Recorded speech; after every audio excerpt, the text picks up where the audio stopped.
Watu wengi hawafikirii na kutambua umuhimu wa mlonge, lakini kama utakula mlonge na kuingia mwilini mwako, kuna vitu vya kustaajabisha kujitokeza. Mlonge unafyonza zaidi ya 99% ya virutubisho hai kama vitamin, minerals, antioxidants, yani viondoa sumu na amino acids. Vyote hufyonzwa kwa pamoja mara moja tu na utumbo mdogo. Utumbo mdogo unabana kwa ajili ya ufyonzaji mkubwa zaidi ambao haujawahi kushuhudiwa. Na tazama kinachotokea baada ya hapo.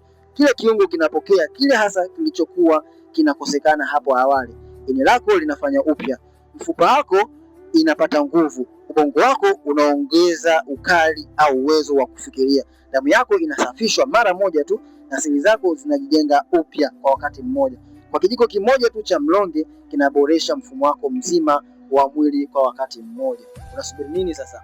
Kama hujui namna gani unaweza kutumia mlonge kama tiba, unaweza kaandika neno msaada ili niweze kukusaidia. Lakini kama unapitia changamoto hii kwa muda mrefu zaidi, acha kumeza painkillers kama ndiyo mbadala wa kutatua hiyo changamoto yako. Instead, unaweza ukasana nami moja kwa moja ili niweze kukusaidia. Kwani nimewasaidia watu wengi, hata pia inawezekana kupona ndani ya siku 30, ndani ya siku 60 mpaka siku 90.